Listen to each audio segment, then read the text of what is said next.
Probably help if I would have read it. Pretty flush. Hey, I showered too. Done with my meeting. Jesus, take your choice. Bolton and Mink. No, I need you to do me something. Pull me out of the ring. I don't know after that reaction. I have to stay in the home. Do you work from home? Yeah. Okay. Did you get to make an office? In Eden Prairie? Yeah. Okay.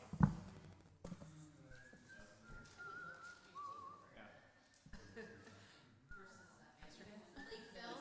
No, I know, my living is here. Where'd you go to Lakeville for your office? Yes. Don't, I'm only there maybe 3 days. No, we. All right. Can we? All right.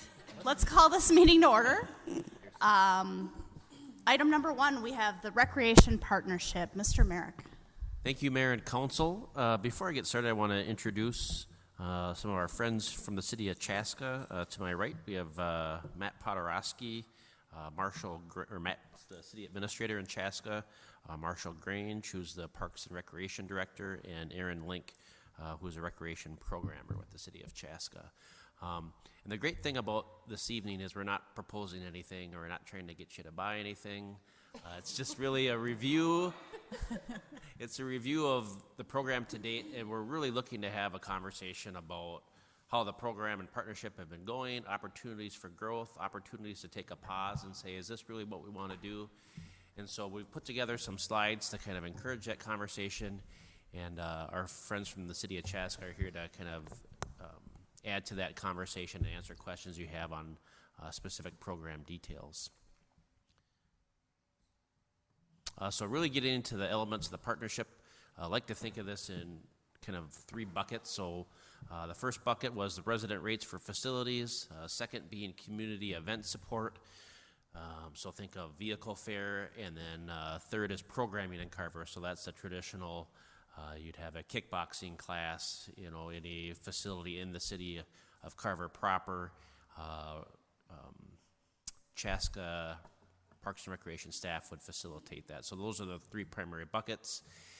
In October 2015, the city of Carver and city of Chaska adopted a MOU for $65,000 a year, getting into those 3 buckets. The primary agreement benefits were Carver residents would receive resident reciprocity at Chaska recreational facilities. 12 recreation programs would be located in Carver per quarter, and the recreation staff would facilitate 6 community events per year in Carver. One of the key pieces that kind of influence where we are today is in February 2016, Village Hall closed, and that was the city's primary program space. From November 2015 to December 2016, Chaska only charged Carver $32,000 for services. The fee was reduced by 1/2 in consideration of kind of developing the partnership and then some of the issues that we had related to available facilities in the community. So we came back to the council and amended the MOU in November of 2017, really as a representation of reducing that quantity of 12 sessions per quarter or programs per quarter, realizing that we weren't really going to have the opportunity to do that without a dedicated space, such as the gymnasium for programming. And then in the fall of 2018, just based on the amount of turnover that was happening with both city councils in Carver and Chaska, wanted to really continue a negotiation into 2019 to let the new leadership have that conversation and create a space where we didn't have to really hone in on trying to get something done before the end of the year. So a little bit of the community center, just some statistics, and this gets into resident rates for facilities, so that's that first bucket.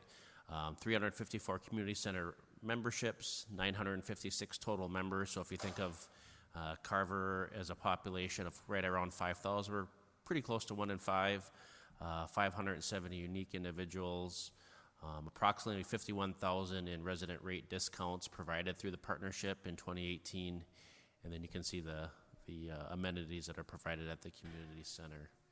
Before I move any further, I just wanted to open up to the council If there are any specific questions on the community center and how that is managed on a day-to-day basis for our folks from Chaska. Otherwise, I'll move on.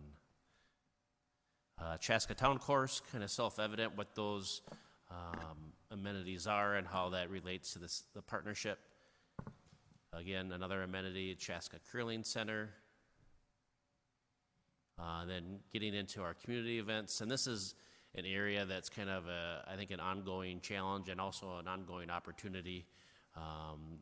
The movies in the park and the concerts in the park are hit and miss, mostly miss on account of we've had some challenges getting people there. It might be an event that's kind of come and gone, and so we're looking at new opportunities to get people in the downtown primarily, creating that sense of community, getting neighbors to meet new neighbors, new people to the community, meeting people that have been here for many years. The recreation staff also helps out with the bike rodeo and the fire department open house. Programming is a significant piece to this, and it's the third and final bucket. One of the big successes has been the open gym at Carver Elementary, and I think it does speak to when you have a facility that's available. It's going to provide a high enrollment number, but we have had quite a few programs canceled due to low enrollment or nobody signing up, and so you can see here some of the programs or the number of programs that were offered. We don't have a detailed report, but if there are specific questions, we can answer that. So this really just gets into next steps. We're really looking to have a conversation here tonight with the council, with Carver staff, Chaska staff, and look at opportunities to improve. This is really kind of a 100% resident-driven opportunity, so should we look at possible engagement strategies, whether it's a survey or other opportunities to reach out to residents? What do they like? What do they want to see more of? What do they want to see less of? And then determine kind of a working plan to put together either some form of a future agreement or just to verify that the council wants to proceed with this partnership. So with that, I'm happy to answer any questions.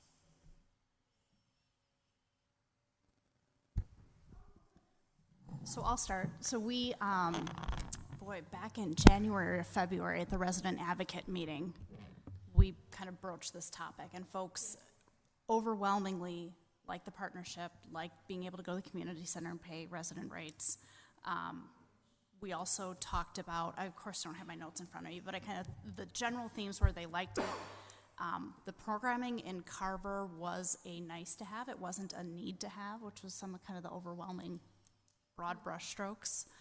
And it was generally a really positive discussion. I appreciate it. I like being able to go to the community center and pay resident rates.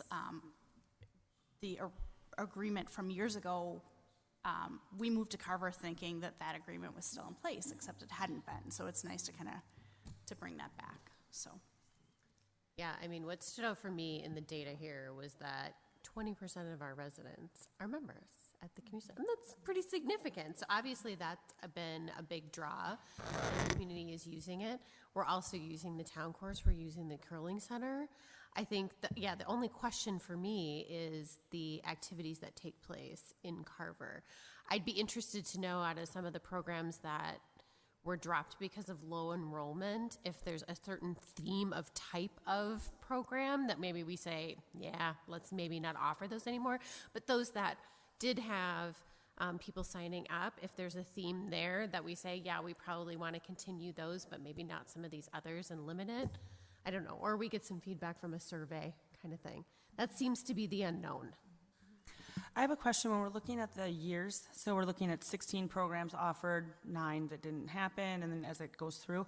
So when we have the open gym up at the elementary school, is that counted in these numbers?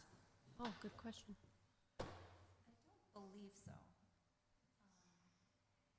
don't believe the open gym is. I think that's more of like our, the kids yoga, some different outdoor adventure opportunities.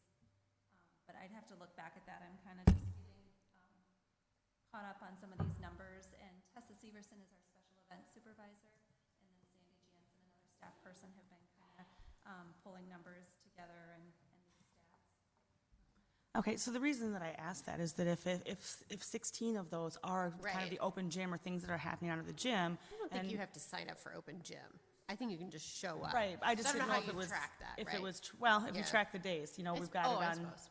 this date and this many a month, but, so I do question too about the programming. I think the partnership for the community center and all the other amenities in Chaska are really nice. It's been obvious that the town has really taken advantage of that. When we do look at having, you know, in 2018, almost half of the programs that are canceled, I think that's saying that there's something that's being missed here, whether it's the type. I know some of these partnerships come out of working with Carver County Parks on some of theirs. So maybe we need to really evaluate the program part of this. Now, we will have obviously the City Hall opening, but that might take a little bit to get rolling too, because that's August. Your book will already be out by that point. So it won't really be coming around until 2020 that we'd have an opportunity to be holding real events out of there. So I guess I'm not sold on the programming if we can't see that this is really gonna, you know, keep rolling. I am sold on the partnership for the community center and things like that. So, I mean, maybe that's something that we should talk about what that looks like and what costs are associated and what percentage of this 51 to 65, whatever it is applied towards having that partnership, and what percentage of that we consider as going towards programming. I think one opportunity that we sort of talked about is, especially now with a lot of the Chanhassen, Chaska, Carver, Chaska, sorry. Welcome to Carver, Matt. Welcome About to those Carver. papers, Matt? But with some of the Chaska, Carver, especially with high school combined and a lot of the sports combining together between Carver and Chaska, one of the things that I think might be an opportunity going into the future is that even just having programs that are in Carver that are sort of advertised towards both communities, that as a resident of Carver, if there's unique programs that are offered here that offer an opportunity for people that have programming within Carver, but also becomes something that's unique that isn't offered anywhere else, that might be a benefit to both the cities of Chaska and Carver. And that, I think, is especially going to change in the next few years is over the next 20 years, you guys will probably have more facility development than we do because we're almost fully developed. And so there might be those types of amenities that you guys develop that maybe sort of drive some of these programming discussions that end up being a real benefit for both communities too. It's my understanding in the past too that when we looked at the programming piece of it, we were kind of marketing it and positioning it specific to Carver, and so it may have looked like it was only for Carver residents. And that's one of the things we changed up this last time was integrating the programming throughout the activity guide more, in the hopes that it could also attract more Chaska residents to some of the programming here in Carver as well. And I can speak just a little bit to the Carver County partnerships where some of the outdoor adventure programming, I know that is a change for this summer, that we were canceling some of these programs with low numbers, but the school district was also offering the same, like archery. So then they were canceling because of low numbers. So this summer, I know, we're kind of working together. We've been working with the school district more in the recent months as well, but offering they're taking registration, we're taking registration, but hopefully with the two combined, we'll have enough, numbers to run. So hopefully this summer, we may see some of these that have been canceled in the past that would run.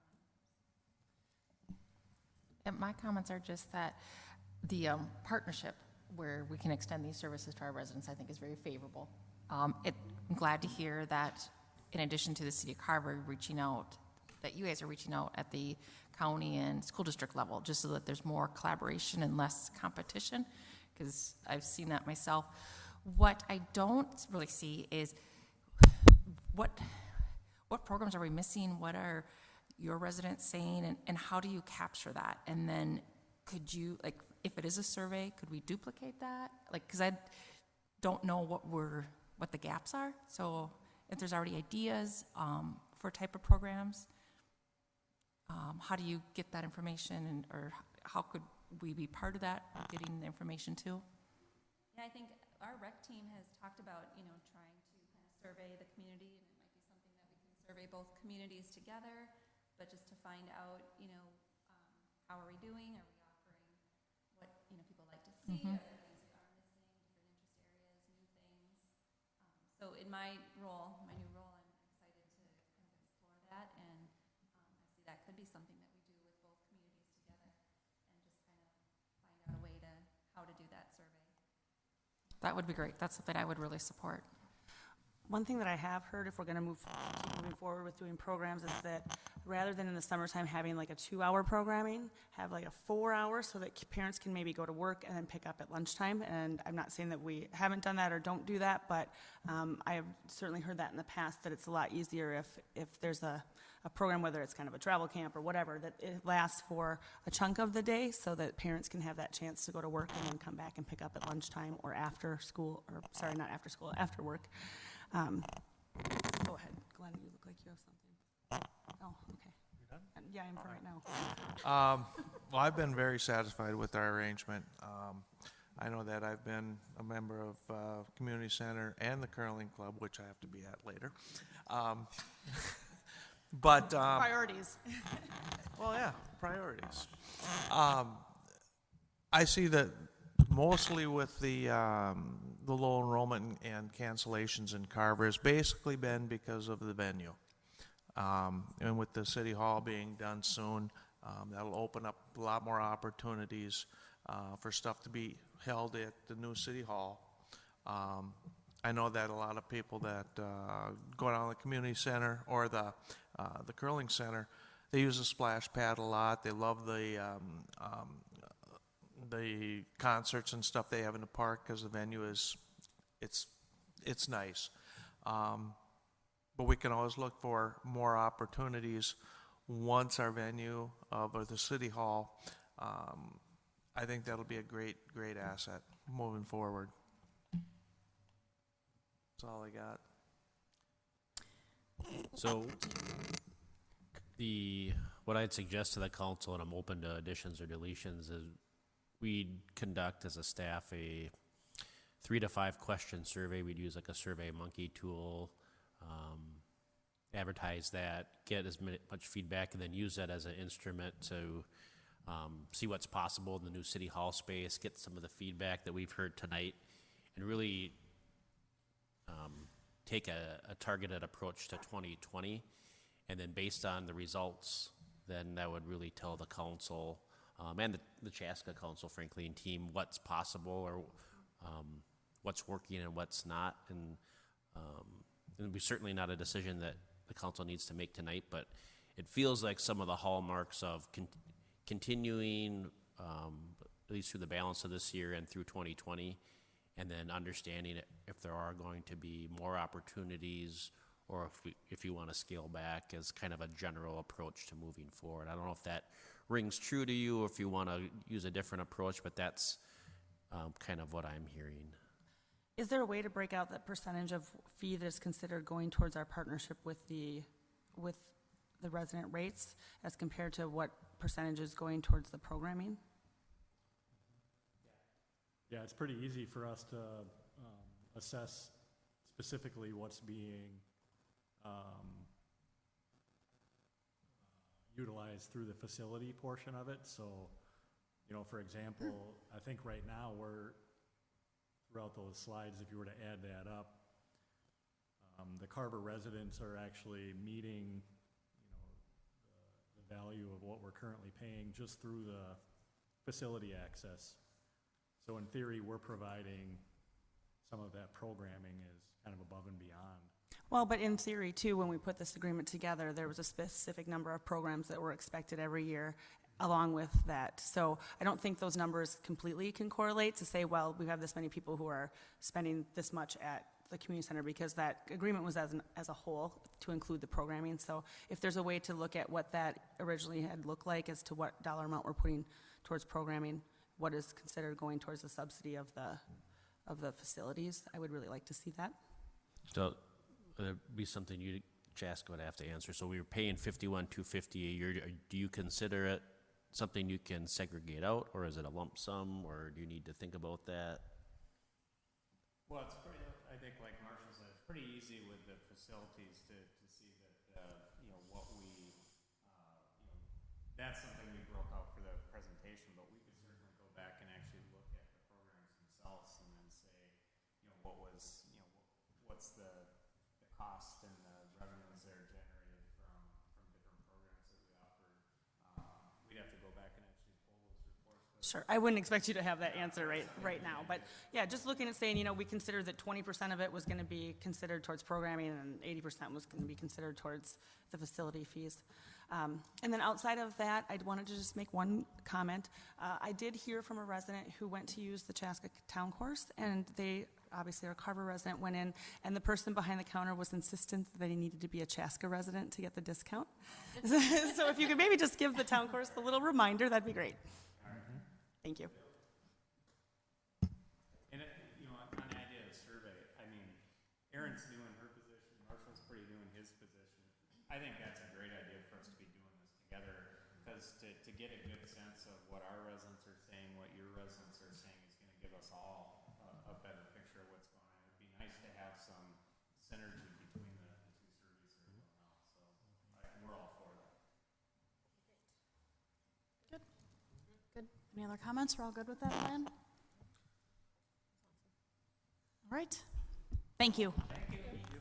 It's nice to see you again, Erin. Thank you, Chaska.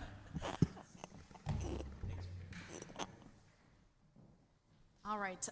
Moving on to the future water treatment and supply. Mr. Lannis. Where'd he go? Oh.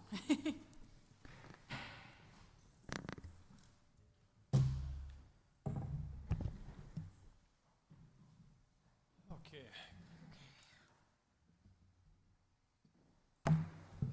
Good evening, Mayor and Council. Here I have a fair amount of slides here because it's a big topic. We'll talk about your water system planning. The good news is this is largely information right now. We're going to give you a lot of information. Sorry, don't talk loud enough here. I'll step into the mic. So we're going to give you a lot of information and try and bring you up to speed on where things are at with the Carver water system. So the presentation is really going to get into what is the municipal water supply. Just a slight refresher on the big picture on this, just so you, when I'm talking about these various terms, you kind of know what we're referring to when we talk about some of the key terms, capacities and such. We'll go over your existing system here, a summary of past demands, which obviously is the baseline for what we expect your future demands to be. And then, of course, we're going to talk about needs to meet water demand, and then some next steps and implementation recommendations. So, and then, of course, recommended actions for where we think things would be going from here, and then looking for feedback. So I will go back to just about municipal water supply. I know this is kind of a simplified figure, but I would like to talk a little bit about some of these elements to kind of explain how we look at capacity of a water supply system. So water supply consists of wells or surface water. Around here it's going to be wells. In some places you'll hear about surface water supply, but here we're going to be referring specifically to wells. Water treatment, that's where the water's cleaned. Of course, pumps and water towers. The water towers where you get the pressure, but in some systems, for example, Minneapolis, they don't have water towers. They just do it with pumps. So you don't always need towers, but towers are most effective in most of the smaller areas for getting your pressures where they need to be. And then distribution piping is all over the place. And then, of course, your metering for the water sales and, of course, fees to pay for it all. Now, the number one most important thing that I'd like to take from this is your water supply is based on every one of these components being in operation at any one time. That's very important because, you look at the well capacity. That's one element that can fall short of your demands. You look at the treatment plant. The treatment capacity can be limited in itself. You might have enough well capacity, but then your treatment plant might not be able to treat the water to get it out to the system as demand calls. And then, of course, storage. You need elevated storage for fire flow and pressure. You can also have a situation where the other two are working just fine, and you have plenty of supply, but the water tower can't keep up, in which case your storage is limited. So all three of these things have to be really in sync, and I could go further. A distribution pipe and actually has to get the water there. So you could get to the point where everything works except your distribution pipe, and you can't get it where you need it to go. And so when we talk about capacities, we're talking about all of these things. And so it's pretty important to kind of look big picture on this, that all of them need to work together in order to get your water to your residents. So a couple of critical definitions when we're looking at water supply. These are some terms that may come up in the future as we discuss this. Firm capacity is the treated water capacity of a municipal supply system with your largest supply component out of service. This is really important because when we talk supply, we want to be able to serve your peak conditions when one element has failed. And so that might be your largest supply component. Maybe that's your wells. Remember, we talked to the wells treatment or storage. If one of your wells is out of service, that happens. Pumps fail. Things go wrong. You'd still need to meet your peak day demand with your other wells and your treatment facility and your towers. So it's a industry-wide term that you refer to capacity as firm capacity.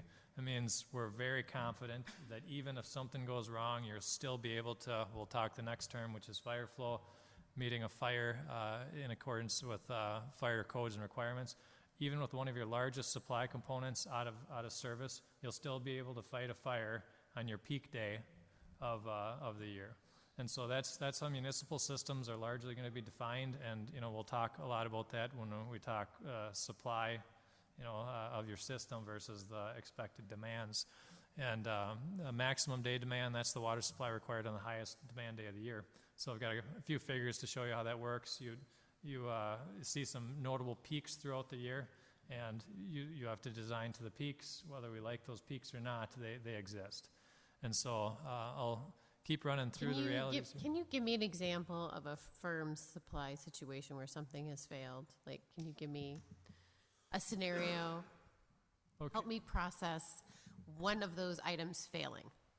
Okay. I would say in some of the towns that we would have worked on over the years, hottest day of the year, lots of irrigation going on.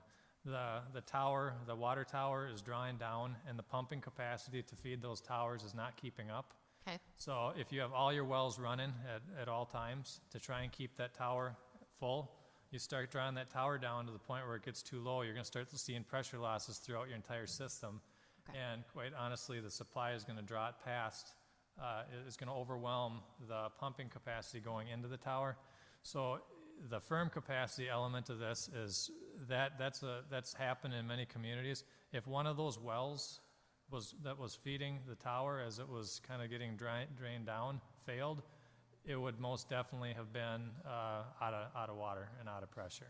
Okay. And so it gets pretty important to start talking about the what could go wrong scenarios with water supply, because it's a tough day if the things that can go wrong do go wrong, especially when you're talking about fire suppression and things to that nature. So that would be one scenario, and it has happened in communities. Did that answer it? Yes, okay. Thank you. I just wanted an example to wrap my head around it. Okay. Yeah, okay. Is that what happened in the city of Blaine? Was that Blaine that happened when the water tower went dry? Blaine had some they had some technical problems that they did end up with some water shortages. I'm not sure if Brian can speak to the specifics of Blaine, but I know they had some failures of their componentry. That Brian, are you familiar with the specifics of Blaine? Yeah, there's been a couple of presentations that were done on it, but they did have some equipment failures. A lot of it was the SCADA controls that failed. They were in the middle of a construction. They had some temporary components in place. Some of the alarms didn't trigger, and some of the pumps didn't start, so that's what drained their system. So to what Dan's talking about, even the SCADA piece is kind of a big component into the whole system. So, kind of on a related note, something I actually heard on the radio today for a statistic, but makes me want to know more about growing cities, is that Blaine was in the last 8 years had 16% growth. So maybe that's just a risk with the growth that they had or something. But something kind of to take offline, but like to know more about. Sure. Okay, so I'll move into your existing system. What's out there today? The current Carver system includes 4 municipal wells, 1 water treatment plant, 2 water towers, many miles of water distribution pipe, and you all know what's under the street, moving all over the places, all those pipes for running the water to the homes and commercial businesses, and then 3 pressure zones. If you're not familiar with the pressure zones, they're called PRVs. They're pressure reducing valves. When you have a lot of grade change or elevation change throughout your community, you can go from a high down to a low. For example, if your water tower is way up here and it's setting a certain pressure for that upper zone, for the elevation that's higher, well, that your pressure in your shower is going to be normal up here. If you don't have some reducing stations to reduce the pressure from high down to low, the person at the bottom of that the hill or the elevation down there is going to get quite a shower, or their plumbing is going to burst. And so they have these pressure reducing valves throughout the area to drop the pressure from obviously where it would be very high down to a zone that's intended by design. So you have 3 different zones. You do have some relief, so that's an important part of the system.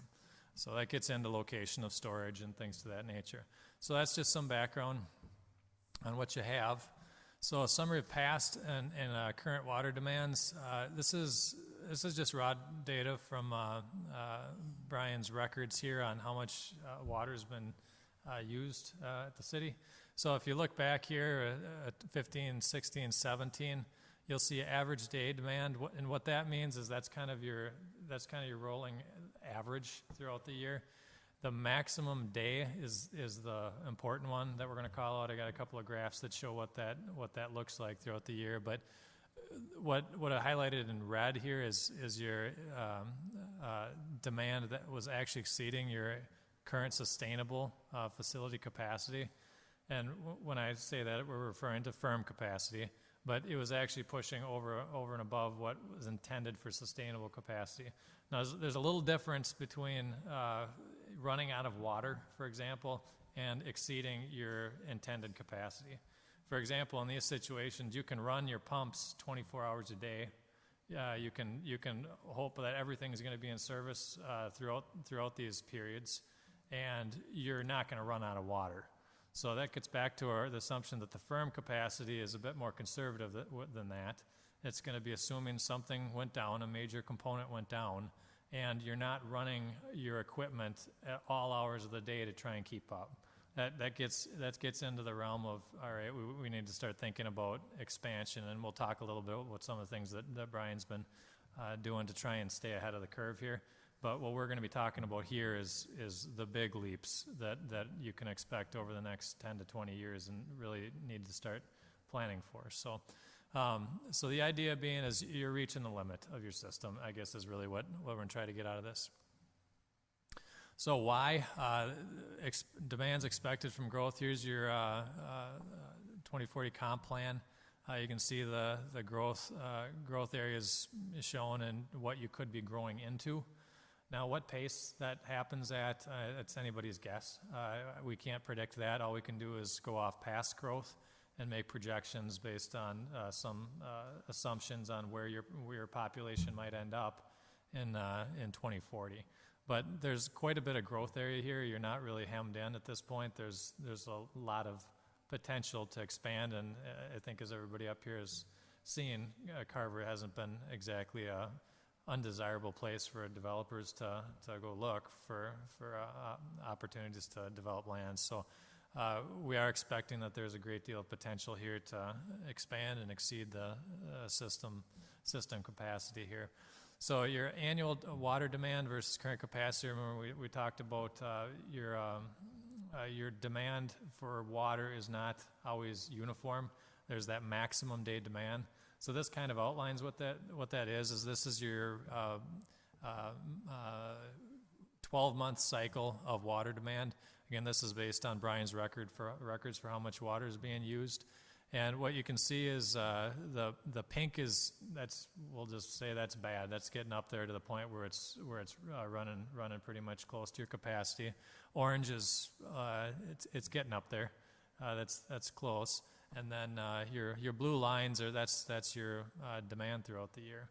And so the maximum day demand is the one that we called out, where in that summertime, it's almost exclusively in the summertime, you're gonna reach those limits that you have to design for. And we'll talk a little bit about some of the questions you might have about can you get those peaks down. That's certainly an industry-wide question that's always needs to be addressed. But the reality is you're going to see water demand throughout the year, each year, that looks something like this. In the summertime, you're going to have a high peak demand that has to be designed for. Dan, is each dot on there a day? So in 2017, we were above demand on 4 separate occasions? Brian, do you want to elaborate on the points on this? Yeah, those are daily, so those are our daily readings for that total flow for that day. So you're exactly right, those Okay. are that, Thank you. of that max. So can I Yep. go back where you had the population chart? So I'm going to ignore the maximum demand because I kind of feel like that is weather dependent, if you will. Okay? Yeah. If I look at average day demand, because I'm looking at my own water bill, right? My water bill is the same amount from November to April. Every single month, it's the same amount, right? That's not weather dependent. I'm not watering my lawn. Yep. But in the summertime, my water bill is all over the place depending upon how much I'm watering my lawn. Yep. So I'm comparing our population changes with the average day demand. And what I'm noticing in my quick rough math is that the amount of increase year over year of the average day demand is higher in the last 2 years than the population growth as a percentage. Do we think that that's than the previous 2 years? Do we think that's because of the type of new additions in the last couple of years? It's all new sod going in, so they have to No, water more. no. I mean, is so average day demand throughout the whole year, you think that it's because of all the new sod, yet in the maximum day demand in the last year on that chart was less than the previous 2. I'm struggling. I don't know. We had a Well, rainy summer last year, is what 2018 was. I'm sorry, say that again? We had a rainy summer. Okay, so I'm ignoring the last column. I'm looking at the average day demand, right? Which is more than summer, right? I don't know, Brian. What do you? So it is the average of the year, though. That's It's that's average of the year. so it's So taking those some of peaks, that too. is in those giant peaks. Yep. So it's taking those giant peaks in there as well and giving you your average day over the year. So Okay. it's taking the real low flows. So our winter months, we're running about 295,000. So our lows are lower than that. So that's our average day. So it's taking those high peaks, the lows, and kind of giving you that average. Okay. So if we're going to keep kind of our pace of residential growth, which adds a heck of a lot more sod than a commercial development, we're going to continue to have really crazy maximum days as long as we're heavily growing in new residential. Yeah, I mean that's probably the biggest factor is the weather, a dry season. And weather. You're going to see some pretty heavy. Can't control but weather. yes, new sod hurts for sure. If you have lots and lots of new subdivisions, and lots of new sod that can be watered until it takes, that is certainly a demand on water. And then, you're going to see irregularities in maximum day demand that's largely tied to the weather and watering Yeah, conditions. agreed. But Agreed. yeah, you'll Can't see. control the weather. I don't know that we can. You'll see predict the weather average day either. demand has consistently creeped up. Besides, we don't get to win. You don't get to win. But yeah, And okay. the But we know maximum. we're going to be having a lot of residential development growth over the next That's- couple of years. So Yep, that's a factor. Yeah. It can okay, increase your watering needs. Okay, so that gets into what this is just to kind of visualize how that demand works out throughout the year. And so that maximum day demand is pretty important. So when we talk firm capacity, we'd want to be able to fight a fire on on one of those maximum days with one of your wells out of service, because that's the amount of reliability that you're looking for in a municipal water system. That is the industry standard for the most part, to make sure that you've got solid reliability. So that's what we'll talk about when we chat about firm capacity. Now this is a quick table showing past and future water demands. Now what I use this for is to kind of highlight that yes, we have maximum day demand. We talk about firm capacity, making sure it's highly reliable. But if you look at the average day demand between 2020 and 2040, you'll see your average day demand starts to creep up to almost your current capacity. In fact, under 2040, under 20 years, your average day demand is going to be riding at your current capacity. So what this is intended to explain is that there is zero question over the next 20 years, you're so far away from the capacity needed to meet 20 years of growth that it's almost undeniable that there really has to be something that is at least in the works for planning to meet supply. When your average day is at your capacity, you're out of water. You'll still run out of water even on those max days. If 2,600 gallons per day were called in the next 10 years, you'd be out of water. And so even if the irrigation is the reason, it's still gonna get you out of water. So this is intended to kind of show the realities of what growth will do to your water demand. So milestone needs for water supply. This is one that's going to have a little bit of uncertainty based on how things need to move ahead. But I'm going to start with some of the basics here. You're going to need some additional well capacity. And right now, we'll say one of the things that you just saw recently from Brian, which was trying to increase your actual treatment capacity a little bit. You improved additional treatment skid. He brought those in to try and get your capacities up to stay ahead of the curve. And I mean, that's been a really good thing. I mean, it's effectively delaying the need for some of the major discussions that are right in front of us now a number of years. I mean, you might have been having this discussion on new water treatment expansion or a new water treatment facility a couple of years back if it wasn't for some of these things. So that's been very valuable to try and keep the capacities up. And that latest skid is gonna further that, and is also helping to push things down the road a little bit on major expansions. So it's been very successful. That being said, we have a huge leap to go from 1 million up to about 4 million over the next 20 years. And so there's a very big difference here. We start talking doubling your capacity, tripling and quadrupling your capacity. You're talking some much larger commitments as far as which direction you're going to go to try and meet those demands, how to do it and such. So that's really where we are today, is trying to make sure things are well planned out for that. So some of the other next steps here is locating land for a well and acquiring land. Of course, it needs to be in the right location. Some of those discussions are occurring now with staff and trying to figure out where should those wells be. What are opportunities to build a well? Where should it be in relation to what the ultimate solution for water treatment facilities? So that is one of the cutting priorities, though, is to get a well in the ground, start to look at the type of treatment requirements associated with that. Different wells can produce different types of water that require different types of treatment. So it's one of those things that's helpful to have on record, is what type of capacity you can get from a given well and what's coming out of the ground. It guides the treatment.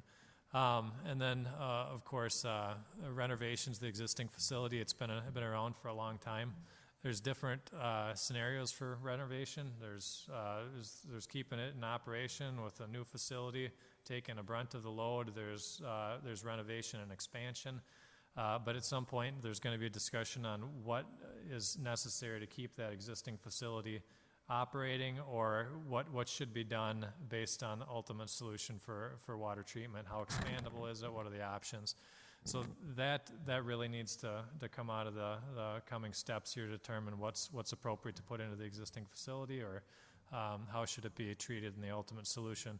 And then, of course, there's possibly build new facility, and I won't take off the table that expansion if it's possible, that should be something that's vetted and compared against building a new facility. So, I mean, our job is to try and bring you some options, scenarios, give you the lowdown on what those scenarios might cost long-term and in the interim steps to try and keep up with your demands. So that's some of the next steps here, is to try and bring that information forward to make sure we've got probably the best options on the table, and it's simple enough to kind of review how to move forward.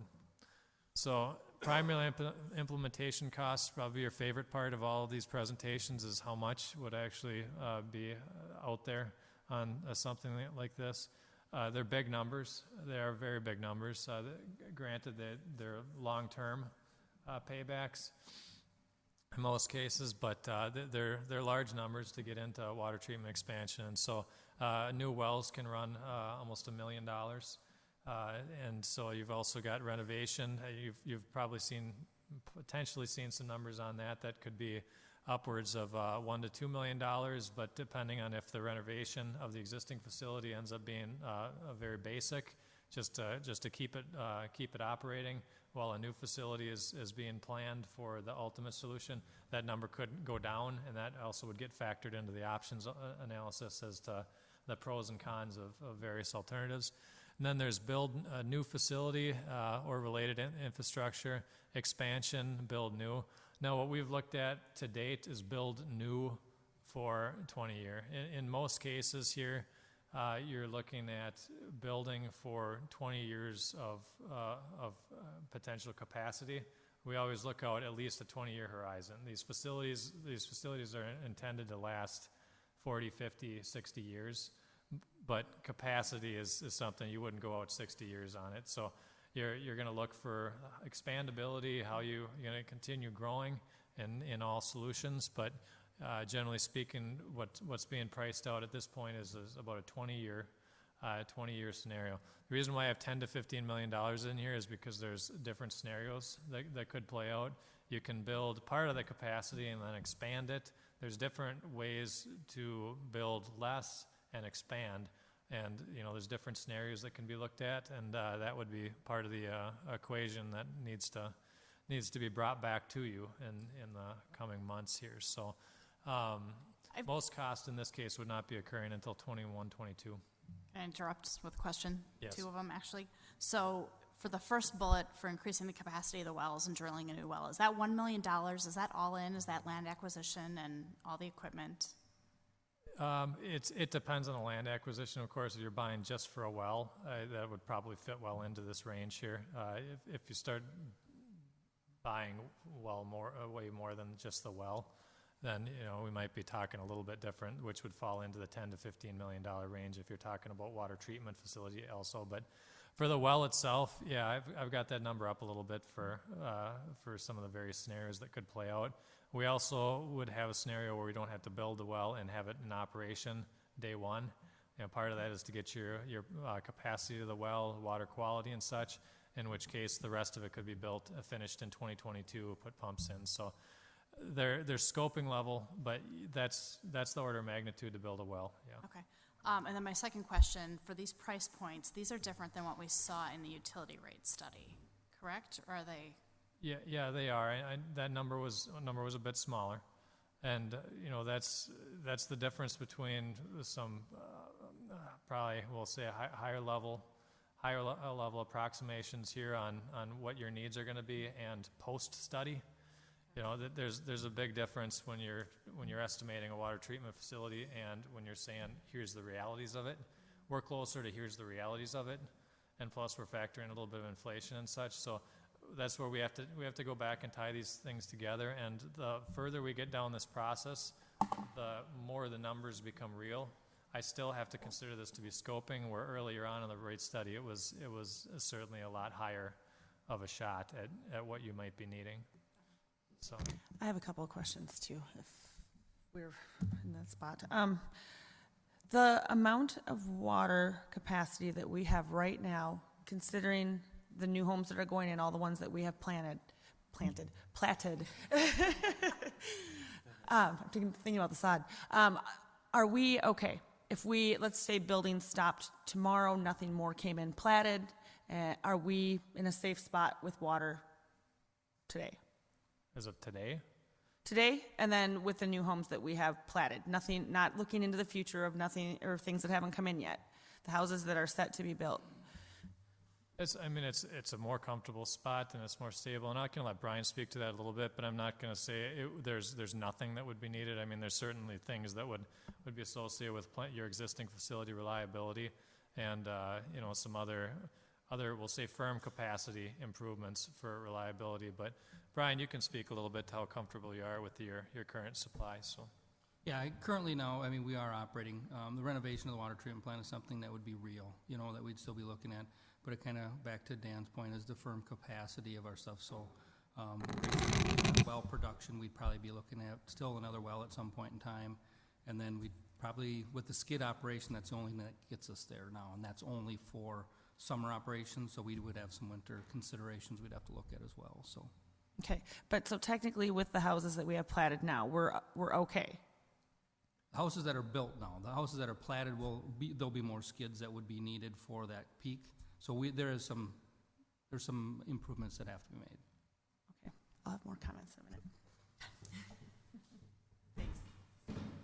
So do you have anything else, or do you want me to keep moving here? I can come back to anything if you'd I like. have questions, but if you want to keep moving, Mr. Lanis, it might answer some of my questions. Okay. Thank you. That's good. All right, so here's a couple of reference slides just to give you an idea about what's being talked about and considered here. That big blurb in blob in yellow, that was a high production well location. Brian had a hydrogeologic study completed here that looked at the geology of the area. Now, remember that initial slide? You've got the aquifers that you're pumping out of. Well, aquifers are not created equal. Some are higher production than others. It's got to do with, like, if you're pumping out a nice porous sand, it's going to come out, or certain rocks, porous rocks, is going to come out quicker than other locations. So that was a location that was really deemed to be valuable as far as high production wells, which is still part of the evaluation process versus some other scenarios where you drill more wells. For example, you can get one well at 1,200 GPM, gallons per minute, for example, in a good aquifer. In another location, you might get 600 gallons per minute. And when you're looking at the realities of it, if you need 1,200, you're going to be drilling 2 wells versus 1. So these are the types of things that have to be weighed out to the final location solutions for water treatment. And, that's something that's going to be factored into the analysis. So up in red, there was some thoughts about where could a water treatment facility go if a new one being built is the final solution here. Up there near Lakeview Industries and near the Wickenhauser property, there's a couple of scenarios that's right up off Commerce Drive. Good service, some potential for the treatment facility to fall in line with some of the other uses that are up there. And so those are some ideas as far as where they could go. And of course, as I mentioned, what can you do for expansion of your existing facility? So this is just to give you an idea about some of the things that are going to be coming back in front of you in the future. So common questions. I might get at a few of your questions, but of course we'll let you tell me what I didn't cover here. What is the urgency? To your point, how long is reasonable to wait for expansion? I would say there's quite a bit of urgency right now to figure out your solution. It's pretty important to stay ahead of this. One of the mistakes that growing communities have, and you're in that threshold where you're going to have that leap from 5 to 10,000 is a big leap. There's going to be a lot of changes. Your system tends to get a little bit more buffered as you get really large, like Minneapolis, and pipes all over the place and pumps in all directions. You've got a little bit more flexibility here as growth comes in. It's not quite so rapid, but growing from 5 to 10,000, you can really push the limits of a system in a hurry if it's not well planned out. And the other thing is you've already. I'll say you've already pushed the limits quite a bit. Some of the things that Brian's been doing has been keeping you ahead of the curve, and it's definitely getting to the point where a solution should be in place. keep in mind that nothing happens quickly when you're talking about water treatment. So if you said, all right, let's go, the solution is build a new water treatment facility, it is not going to be in January that starts. I mean, from the time you say this is what we need to do, this is the right thing, it's the most cost-effective solution for the city of Carver for the next 10, 20 years, that's a couple years. You'll go in 19, you might be online by 2022. And so it's not advised to get behind the 8 ball when you're talking the water supply, because it's a long lead time to get these systems in line. For example, a well, you need to get the land, you need to drill it, you need to put all the plumbing into place to your treatment facility, and then water towers are probably some of the quicker things you can put up. But a treatment facility as a standalone here, it takes a long time to get online, and so it's a couple years. And so, how long is reasonable to wait? I'd say not very long at all for planning out the solution and coming up with an answer on how you're going to meet your long-term needs. And that might include a staged solution where you're not building everything right up front, or or maybe it's more cost-effective to build a majority of it up front. So we'll talk a little bit more about that. Can we conserve water to delay new treatment? That one often comes up. We get a lot of questions on can you drop, I'm going to make sure, how am I doing on time? Can you conserve water to delay new water treatment? As we just talked about, irrigation is a big one. It's summertime demand. Conserving water is generally not considered to be a solution to your current demand needs. It's a solution to your future expansion needs. For example, unless you shut people's water off in 2 to 3 years, that's not going to be the solution to your demands in the summertime. You'd literally have to take control over watering. Otherwise, you're going to meet peaks that you don't like in a couple of years, and you're still going to have to serve those peaks.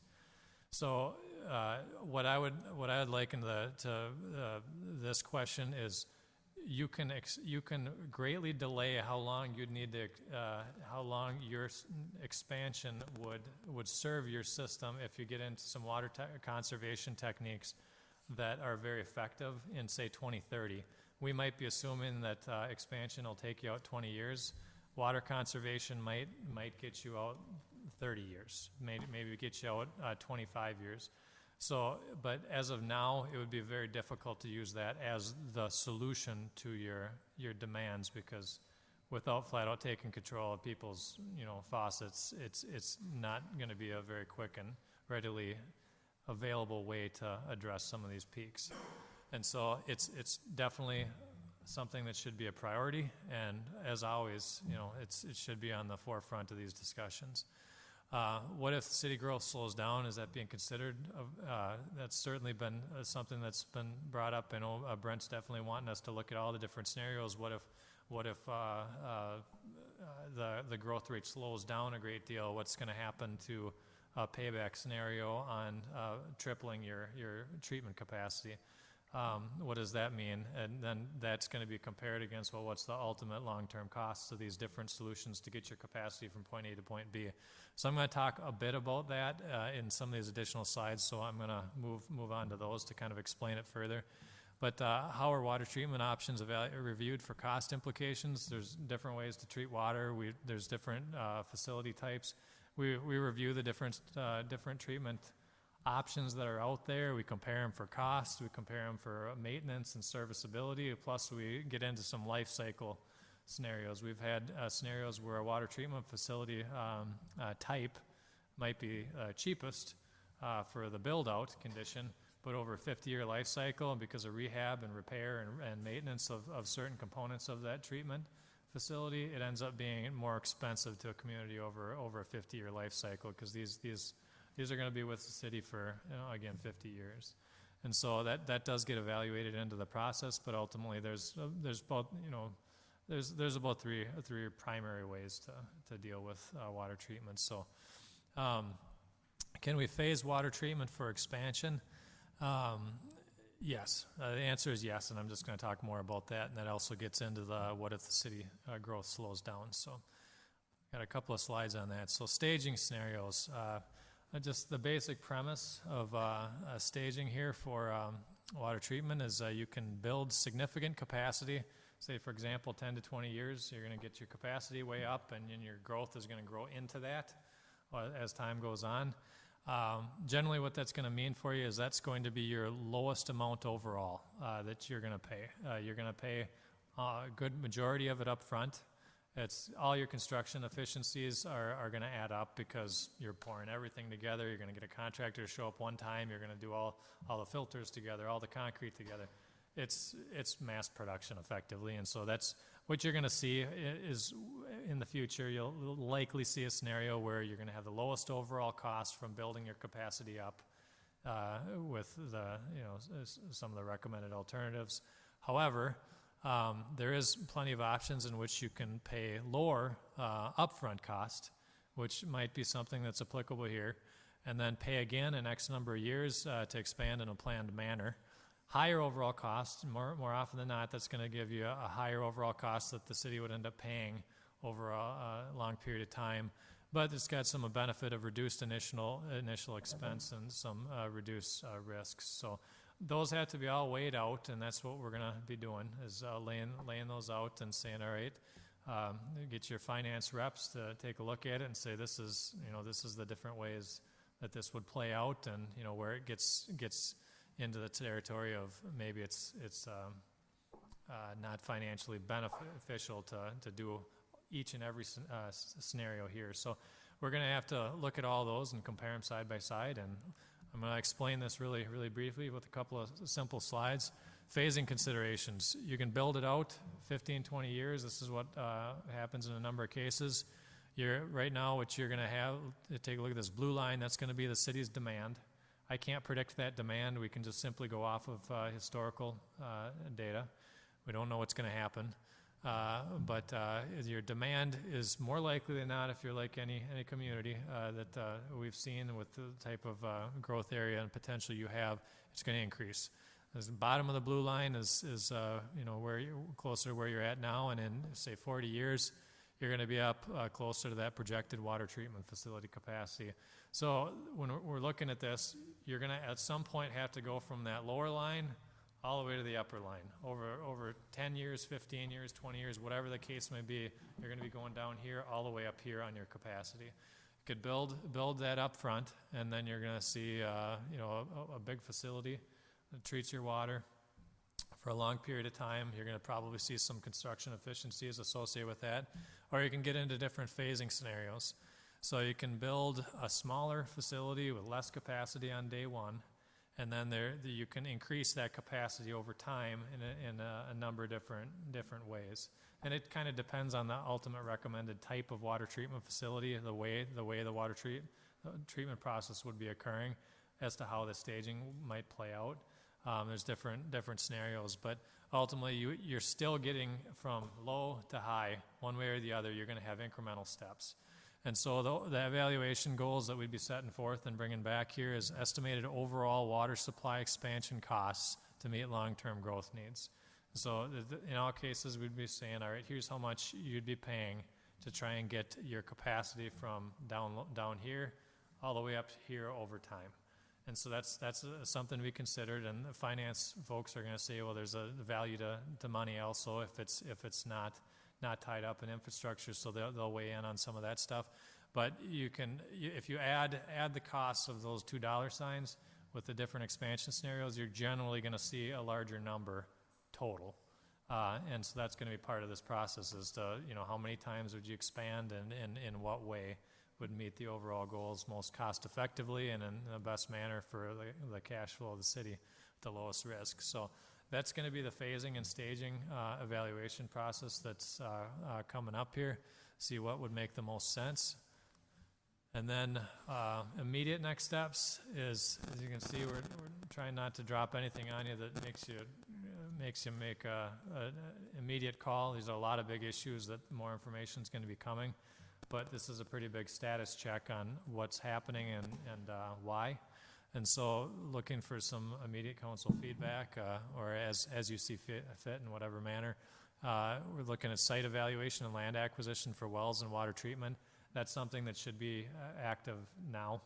It takes a long time to happen. I think an evaluation process should be occurring just to figure out where would this go, so we can factor that into your costs.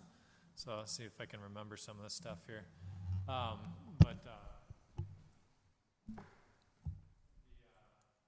The next bullet point, so council feedback 1, 2 is site evaluation and land acquisition for wells and water treatment site, which I think you just went through. Number 3 is further facility design for pricing accuracy, phasing considerations, and implementation refinements. So as you can see, the difference between the numbers that we've been providing to date comes down to the scoping level. Now that we have more data in hand, we know more about your capacity needs, for example. That adjusted the numbers.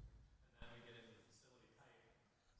That adjusted the numbers. So continuing this process forward, that's one of the next big steps, is saying, all right, facility type, location, staging, process, what's that going to mean to the bottom line now and into the future? And then we'd be looking to bring that information back. So in order to get better numbers, you have to kind of further the path down that checklist of what are you building, how are you building it, where are you building it, and because that's got to do with how long of a pipe run you're going to need for wells. So all those things have to go into consider almost a simple. This could come down to a simple one-page summary matrix of scenario A, B, C, D, upfront cost, stage facility costs, total costs, and then some other considerations that would go into the table, and then obviously you'd have a lot of information to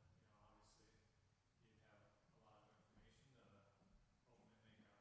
a final call, and we're going to probably have some recommendations for you as to what the best way to go would be. So that would be some of the immediate next steps here. Yeah, I was gonna say, Ms. Mayor, I think we have a lot of questions here, Yes. not a lot of time left, so. Well, we can carry this over. This is important. I don't want to rush this, so go ahead. Does that mean you're ready? Sure, I can. I know that Lori had said she had some questions too, but I know I have a list here. Brent, when we're looking at how, I'm sorry, you're on the computer. I just want to make sure that, when we're looking at how this is funded, is this coming through just straight tax dollars that this is going to be put back onto the community? No, so no tax dollars. So the general fund is funded through property taxes. The 3 enterprise funds, so water, sanitary, sewer, and stormwater, are funded through rates and charges. And so what your process is going to look like, once provided some direction, is we're working with Steve McDonald on updating the city's long-term financial plan. And so once, it'll be kind of a 2-step process. Excuse me, we'll update the long-term financial plan with some of these key indicators. The council will look at it and you'll kind of say, okay, this is what we're planning on. And then the next step is we'll go into an amendment to our rate study and say, based on your current long-term financial plan, this is what your rates and charges. So rates as in your monthly rates that our residents, excuse me, currently pay now. And then charges would be like your connection fees that new developments pay when they come in. So the SAC and WAC fees. And so that will give you what it'll cost the residents and businesses, new homeowners, et cetera. But once we get a more refined number for what the water treatment plant will be in the well, which we kind of have an idea of, we'll insert that into the long-term plan. So it'll be not just these pieces, but there's oversizing costs that the city's responsible for. There's other water, sewer, stormwater infrastructure. But the critical piece to your initial question, Councilmember Mock, is none of this is related to property taxes. Not that they don't impact one another and there's not a relationship, but property taxes pay for fire, public services as in streets, parks, planning, legal, administration, elections. That's all property taxes. Anything related to kind of ground and down, so think of water, sanitary, sewer, and stormwater are all monthly utility rates. And so it's coming out of the same pocketbook essentially because it's our residents and businesses, but one's property taxes, which is general fund, and the other is your monthly utility bill. So if we were to look at, so when I'm looking at this, we just authorized a new fire truck to be purchased. We just built a new city hall.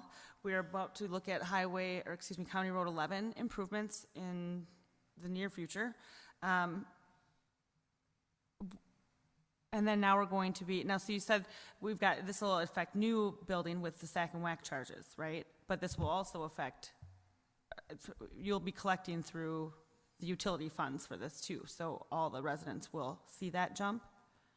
Or did I misunderstand you? No, part of that will be the council's direction. So depending upon how you kind of build your fee schedule. So what you can have is connection fees pay for existing maintenance and related kind of operations, right, City Attorney Harris? Yeah. But it'll be dependent upon the council's kind of direction and prerogative of how much of the new infrastructure is related to connection fees. So for example, if you put 100% of the connection fees to the new water treatment plant, but your connection fee triples and you have your plant built, you're probably going to stagnate development, and so then you'd probably have an adverse impact to your residents where all of a sudden they're paying the debt service on a new water treatment plant. So there is kind of a balancing act. You'll have some of this information ahead of time, so we'll give you a real good snapshot of how those connection fees would, as we update them with new water treatment plant, how they'd relate to market, like what our developers kind of in quotes used to paying in Victoria, Waconia, etc.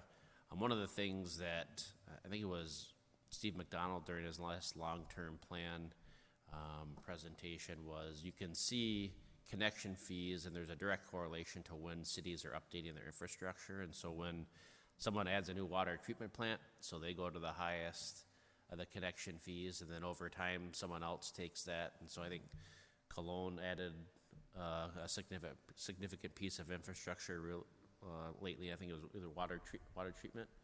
And so they're going to be at the top of the list. And if Carver follows suit, we'll probably bypass Cologne. And I know Chaska's got some aging facilities. So there's information. We're going to be putting it all together. It'll give you an idea, but I don't know if we exactly know what the ratio would be as far as what new residents would pay and new or existing homeowners until we have that number and have some direction from the council on kind of the impacts and how you want the impacts to land. Okay. When I look at this, and this is for council, we look at, so we outgrew our city hall, we're outgrowing County Road 11, we're outgrowing all these things, and then we're adding a water tower, we're looking at it because, water treatment facility and tower, because we're outgrowing again, but I do get very fearful of also outpricing ourselves for developers, outpricing ourselves for people who live here, who it may get turned back on. So I think that's just something that we should really think about as we're looking into this. And that's just where I'm coming from right now. So I will step back and let everyone else ask all their questions. Yeah, if I can just address that, I hear you, and it's funny that I think we compiled a really similar list, because that's what keeps me up at night, is thinking about where else we're writing checks, right? But I think when it comes down to it, this is water, and this is, yeah. One of the three We need necessities in water to bathe, to fight fires, to cook, to drink, to sustain life, of all the other things that we've got going on. I would argue that this is, the first and foremost, and I think we're testing the limits of our capacity right now. But unfortunately, the other things came first, so now we're adding another really expensive thing here, just stacking. It's like we just keep stacking. So after that, what's next? What are we continuing to stack these huge purchases at once? I hear you, and I share the same, I think, heartburn of the money that's going out, but I find it hard to argue against this because it's so basic and everybody needs it. Growing pains. Yeah, and so, your comment about other cities like Cologne or other cities that are really growing, they're doing the same thing. They're dealing with these same exact issues, right? And so their fees go up and may come down after a period of time after they reassess their fees in their facilities. And then, probably like Chaska's went up huge when they were really emerging growth and then stabilized and then are probably going to go up again as they replace aging infrastructure, right? So I share all the same concerns about the amount of money, but I do think I agree that it's core. We got to figure out how to do this. But when we talk about market, I think all of our growing cities are facing similar challenges. I'd like to see what that number gets Yeah. turned back to see what the, I'm with excuse me, you. what the development or Yeah. developers are paying. It'd be interesting to compare. Or will be paying. Yeah.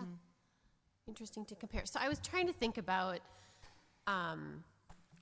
some of the reasons outside of that this is a huge amount of money, why we wouldn't do it all up front, right? To potentially save some money over the life of this capacity. And so I was trying to think of the reasons why not to do it.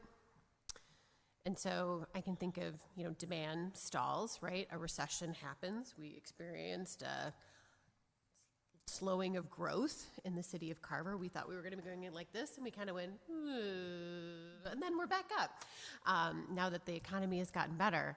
So I thought of that. Is there anything around technology or treatment technology that would be worth waiting for? I don't know.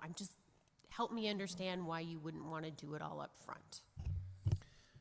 The example that I can think of is more relates to your initial point, where back with the housing recession, there are a handful of cities that I can think of, like Waverly. I think Mayor was in that position where they built infrastructure expecting growth.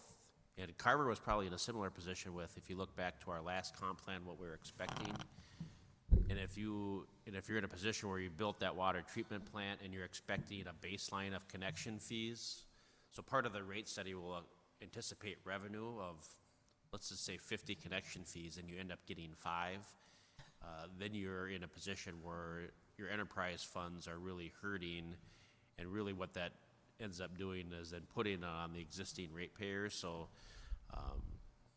that's been my kind of thing that I've been trumpeting with the team is, how can we build this in phases? Because we have a lot of growth and development. We're getting concept plans. We're adopting or considering the adoption of 2 final plats tonight.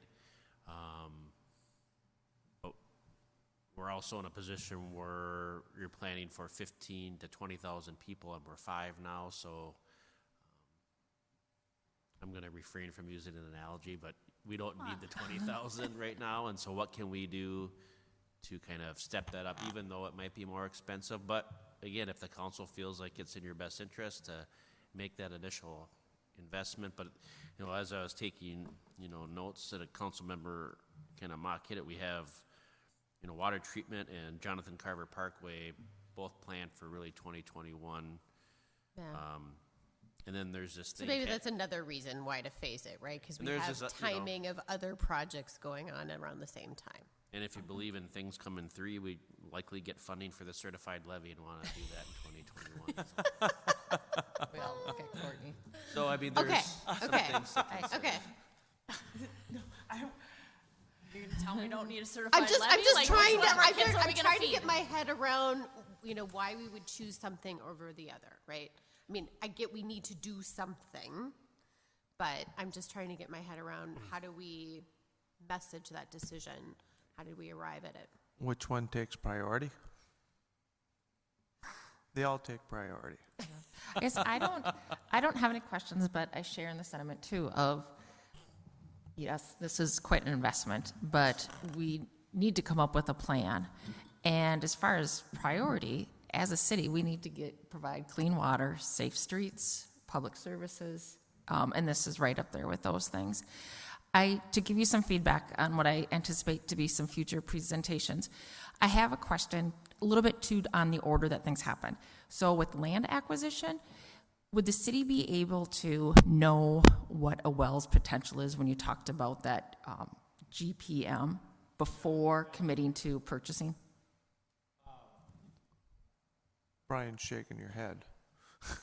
And, well, you can have indications. I mean, what we'd indicated about the study Brian had completed, that was intended to Okay. offer some reliability guidance on what you can get out of that. It's expected that you can, get a high capacity well. Okay. Whether or not we'd get 1,100 or 1,200 or 1,400 or even 900 and below expectation, you wouldn't know until you start popping the hole in the ground. Okay. I mean, you can do test wells and things like that to try and get some indications about what you're going to get, but that costs money too. Okay. And to- So, yeah, generally speaking, wells, unfortunately, you know what you have when you've got the water coming out, but you have good guided recommendations on where it should Okay. go and what you think you're going to get out of any given location or geology, if that makes sense. And just to clarify, you're proposing 1 to 2 wells with a pump, or pumps, not a water tower.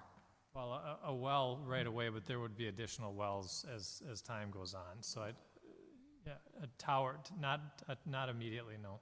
But there would eventually be another water tower too. All of this stuff has to go into a long 15, Okay. 20-year plan. So every one of these elements has to remember to be balanced. Your next driving one is wells and water treatment. Okay. And then it would, further down the plan would be a water tower. Yeah. And Brian, you can add to that if Okay. you'd like, but I think that captured it. Yeah, you're exactly right. That's down the road a little ways is the tower. And then with the land acquisition, is the city only able to use that land for the well, or could it be part of another project? And I'm thinking too, not knowing enough how the funding happens, really, how much acres do you need, and can you only use it for this one purpose? Can you So if you parcel think- it out? Sure. If you think of where our current wells are, we have 2 in Lions Park, and then 1 up by Mill. So you can, depending upon how willing the landowner is, you could buy, just 1 to 2 acres for a single well, and depending upon where the well needs to be, or you could combine it with a facility, like a water treatment plant.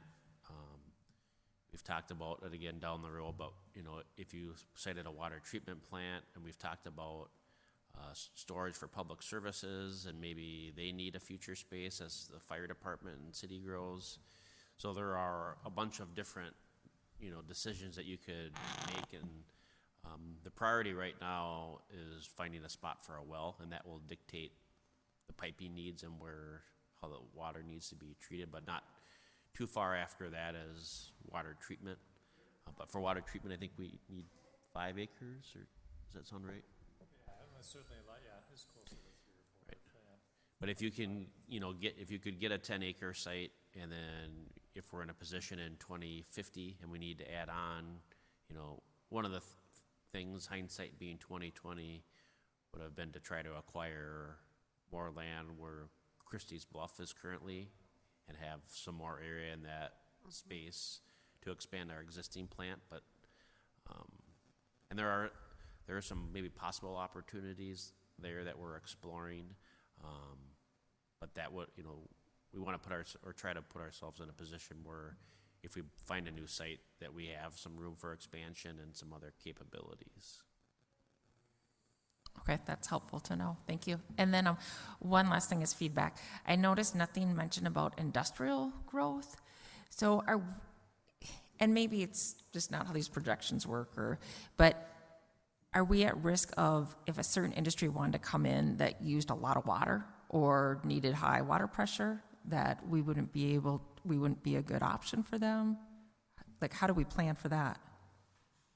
Billing. I'd say generally speaking that we're planning for it now by having these discussions, and I can't think of any one user that would throw us completely off our curve. Okay. There's certainly if you all of a sudden went completely heavy industrial with a high demand for water, that would probably factor into our productions or our projections a little bit.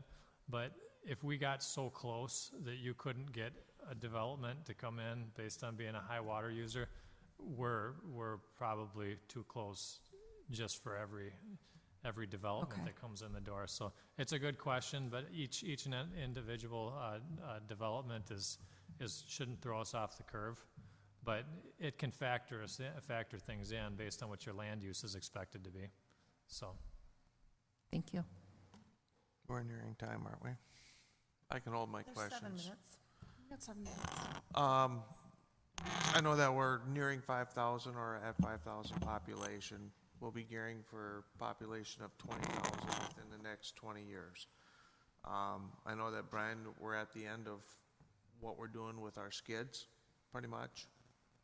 So right now, we'll be meeting our needs for the next, basically, 3 to 5 years, if that's where it's at. Water is one of the 3 essential things in life, and we have to supply it. That will bring in, we have growth coming, and yes, I understand with all the other projects we have going on, they're all priorities. Just ask anybody which one they want to do first, and you'll get a different answer from everybody. But water is, to me, the driving force of what will bring people. And we're looking at, plats of 380 units here, another 80 here, and other stuff moving in. It's to the forefront. So, and it's the funding mechanisms and everything and how we pay for it that we can all discuss later, but we need to kind of put this on the forefront of things that we as a city need to focus on.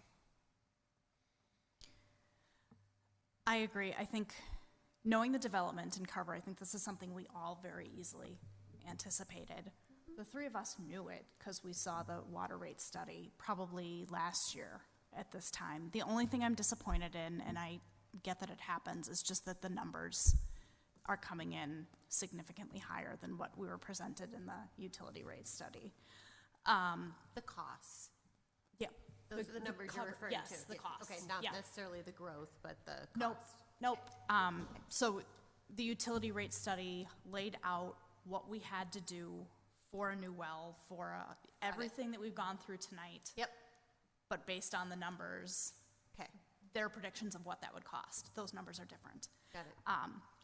I think that this is important. I echo Glenn's sentiments. There are very few times where we hear you guys say this is something that we need to do sooner than later. No, really, like right now. Yeah. And I'm hearing that from you. Just 2 weeks ago, we gave Brian the authorization to purchase a new skid. So we're moving towards this. We need to continue to move towards this. So One more comment then. So if we're looking at the developments that are coming in, and we said that, are we going to run out before this happens? Do we consider ourselves that we're putting ourselves at risk with what we have coming in for plats right now and what may come in the next year and a half, 2 years?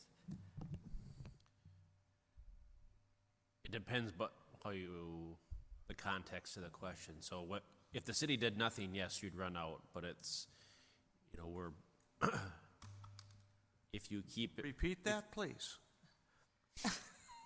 If the city kept its current infrastructure in place and every single home that's platted or about to be platted, developed, you'd have a problem. Right. Do we That's have why- anything immediate worry right now that the ones that we are going to be approving that are coming in here tonight and so forth, that we are going to have an issue because we don't have the water No, as long as capacity for them? that's what we're doing. If you follow through with what we're suggesting and put a plan in place to build additional capacity by adding a well, then you'll be. We're going to be all right. You'll be all right. Okay. But if you said, we're not adding any additional infrastructure, yes, then we would have a problem. Okay. But it's kind of an ongoing story. As you develop that need, we're going to identify it for you and then ask you to consider making an additional investment. Right. I don't want to approve more housing before we have a chance to get this in, if we are going to be putting ourselves below standards and putting ourselves at detriment and risk. That's all I would like to say on that one. So if you have any. Right. There's nothing that I'm aware of that would lead me to believe that we have a concern where if we get a glut of building permits in 2019 and 20 that we're going to be running out of water. Is that accurate? Yeah, I guess the way I'd put it is we're we're paid to have a little bit of urgency before it happens, and things go south. So yes, it's urgent for us because we know it takes years to get this stuff into place. And so as it stands right now, you know, that is assuming that growth continues as it's happening, and Brian's done a couple of things to try and keep the capacities up, and so all these things keep propagating forward. No, you're fine for your growth, but if we said, all right, well, we'll look at this again in 2 years, and then had a plan that took another 2 years to implement, then I would Then we'd say be in trouble. at that point that would be not A not real recommended. concern. So. Okay, thank you. We good? Okay, thank you. I would entertain a motion to adjourn So at this moved. point. By Councilmember Henry. I'll second. We have a second by Councilmember Mock. Any further discussion? All in favor, say aye. Aye. Opposed? Motion carries. Thank you.